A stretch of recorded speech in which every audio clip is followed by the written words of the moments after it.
moi je peux donner le résultat du vote, c'est-à-dire qu'au conseil d'administration de l'agence, il y avait 30 votants, 21 ont voté favorablement donc le financement de la première tranche de 6 bassines sur le Marais Poitevin. 5 ont voté contre et 4 se sont abstenus, donc voilà, on a une majorité assez marquée en faveur de ce projet. On pouvait s'y attendre par rapport à la commission des financements de l'agence qui avait déjà donné un accord favorable. On sait que le ministère de l'écologie et le ministère de l'agriculture sont également favorables, donc on est dans un vote qui s'inscrit complètement dans la volonté de ce gouvernement d'apporter des réponses à la sécheresse par du stockage de l'eau, donc une fuite en avant plutôt que d'attraper le problème à la cause, c'est-à-dire accompagner une agriculture qui s'attaque frontalement au changement climatique et non pas essayer de trouver des solutions aux conséquences du changement climatique. Il faut s'attaquer à la cause. Moi j'aurais envie de dire que là, pour tous ceux qui vont recevoir ce BNM TV, ça doit nous alerter très fort. C'est une très mauvaise nouvelle qui va à l'encontre de ce qu'on a pu ressentir depuis la manif où on sent bien que le bateau tangue. Là très clairement, c'est la première pierre à l'édifice du financement. C'est un montant de 9 millions d'euros, c'est la première tranche pour les 6 premières bassines. C'est 53% de la première tranche. Et ce qui est écœurant dans cette histoire, c'est que c'est dans un organisme qui est sous la tutelle du ministère de la Transition écologique. Ça, c'est vraiment quelque chose qui doit nous alerter fort. Ça veut dire qu'au conseil d'administration de l'agence de l'eau, il faut peut-être prendre un petit peu de temps pour expliquer comment ça fonctionne. C'est un tiers, un tiers, un tiers.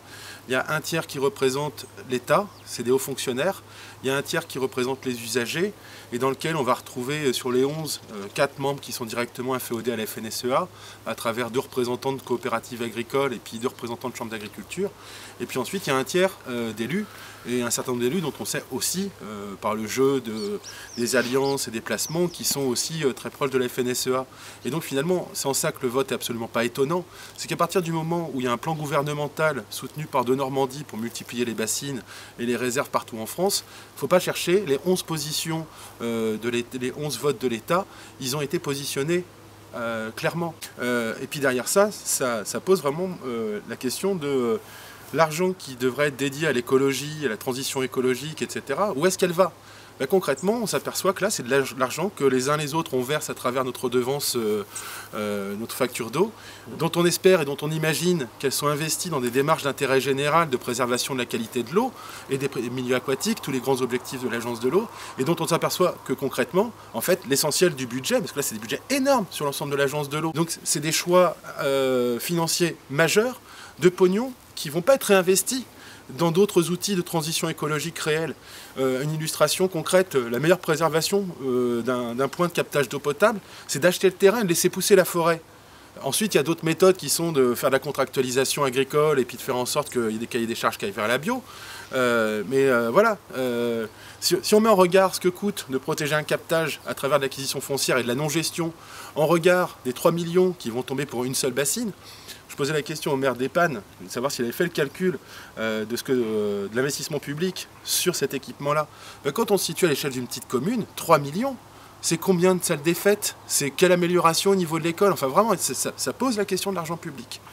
Et donc c'est en ça que cette décision, si on s'y attendait, elle reste intolérable d'un point de vue de citoyens qui attendent de l'agence de l'eau Loire-Bretagne justement une préservation de l'eau sur le long terme.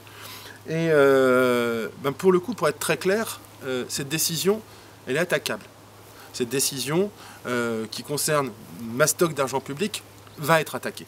On est en train de définir la forme des recours juridiques qu'on va y apporter.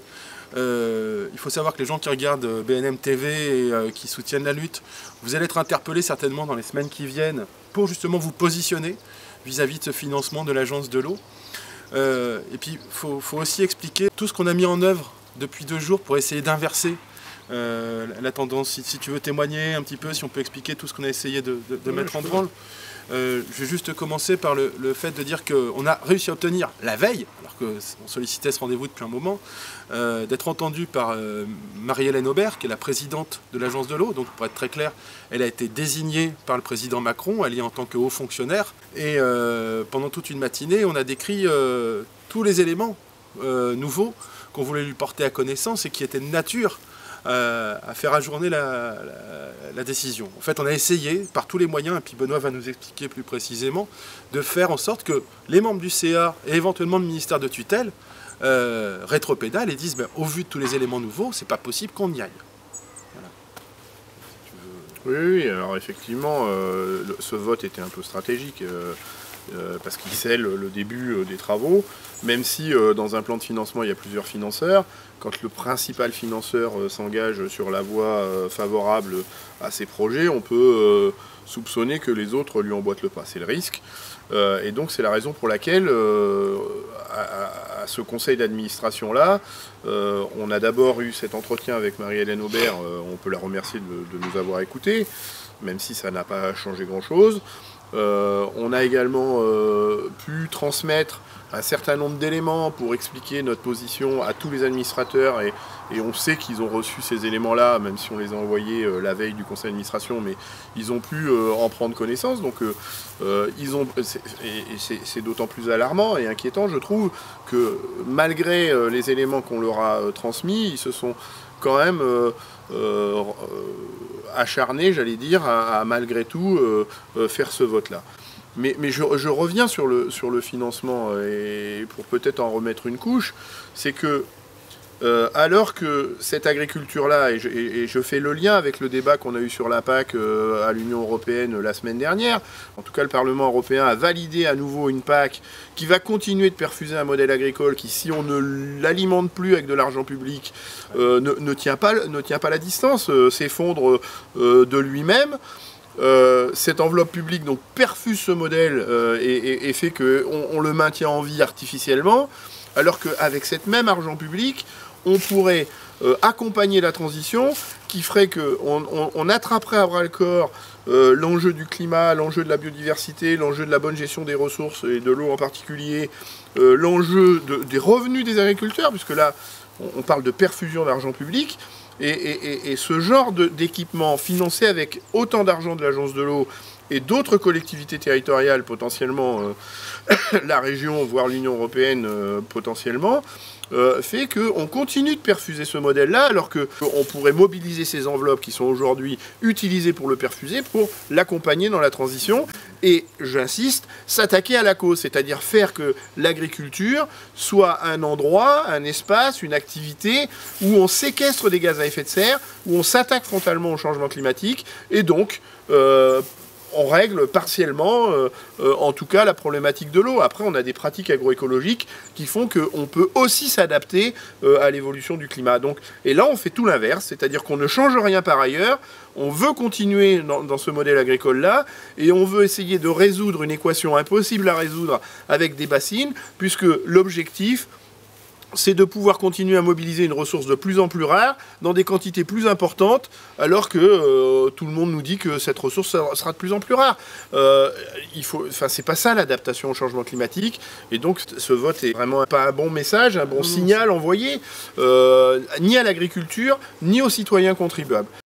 Un nouveau rebondissement dans le dossier des retenues d'eau dans les Deux-Sèvres. La députée Delphine Batho quitte les réunions de suivi. Elle avait signé le protocole il y a 2 ans car les agriculteurs s'engageaient à des contreparties. Mais depuis, le dossier traîne. Anne-Marie Baillarger. Delphine Batho claque la porte. Elle considère que les agriculteurs ne s'engagent pas suffisamment vers l'agroécologie, la reconquête de la biodiversité ou encore la réduction des pesticides. Que ce soit très clair. Personne n'est dupe. On sait bien ce qui explique le revirement. Aujourd'hui, Delphine Batho est dans une voie sans issue sur un plan politique au vu d'échéances qui viennent et d'alliances impossibles. Et sa position n'était plus tenable. Il faut très clairement se rendre compte le mal qu'elle a fait dans cette lutte-là.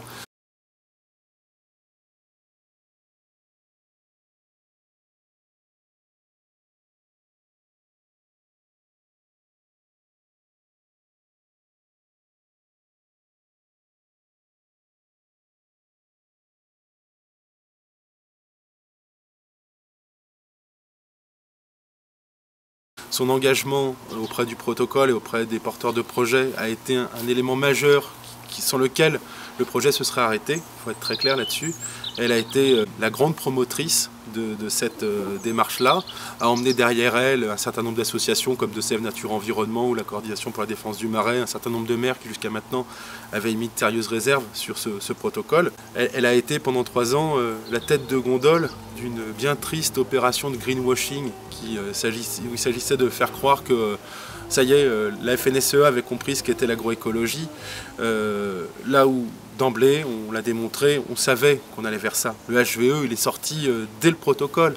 C'était déjà dans le protocole le 18 décembre. Et il n'était déjà pas possible de mettre sur un pied d'égalité HVE et agriculture biologique. C'était tronqué à la base.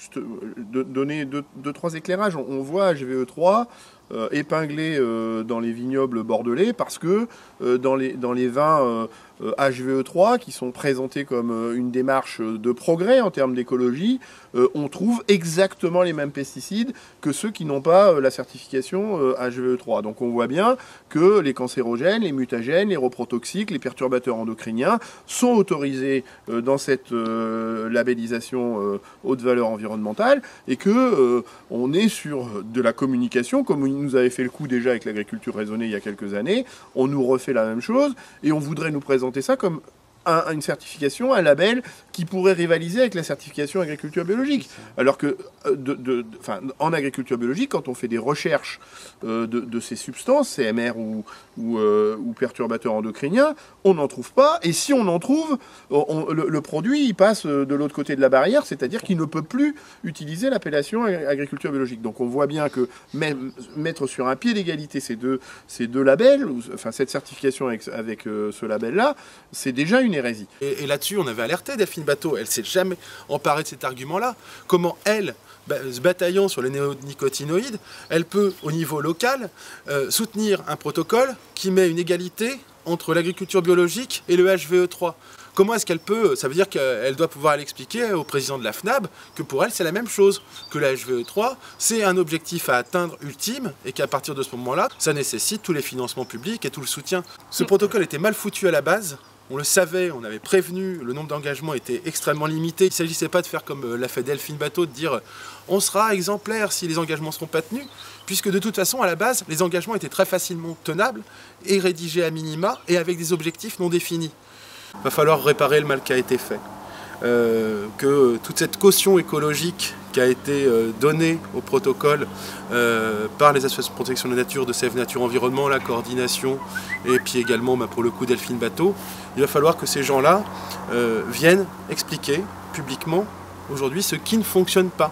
Qu'est-ce qui les fait reculer? Qu'est-ce qui, techniquement, fait que ce protocole n'est pas de l'agroécologie? C'est à eux de faire ce travail-là. Pour certains d'entre eux, ils avaient dit qu'ils rentraient dans ces instances pour faire avancer le protocole. Alors comme on l'a dit tout à l'heure, faire avancer un truc où les objectifs, ils ne sont pas calés d'avance et la méthode elle n'est pas bonne. Mais voilà, ils ont une grande responsabilité et ils doivent mettre autant d'énergie qu'ils ont mis depuis 3 ans à défendre le protocole pour aujourd'hui faire savoir publiquement et informer les citoyens sur qu'est-ce qui coince dans ce protocole concrètement. Ce projet, de manière générale, a été fait à l'envers. Si on devait faire un projet de territoire à l'endroit, on devrait d'abord considérer les besoins alimentaires d'un territoire. Du coup, les besoins en irrigation pour remplir ce besoin alimentaire à ce territoire, et en fonction de ça, déterminer en fonction de l'eau qui est déjà disponible sur le milieu, si ça nécessite la création de réserves ou pas. Mais c'est bien des réserves pour assurer une agriculture vivrière, une agriculture qui fait du bien au territoire, qui fait du bien aux paysans, qui fait du bien aux gens qui mangent les produits qui sont chez ce paysan, qui fait du bien au milieu. C'est cette agriculture-là, c'est la seule qui est supportable et qui est soutenable aujourd'hui, et c'est son opposé que le protocole se propose de pérenniser à tout prix.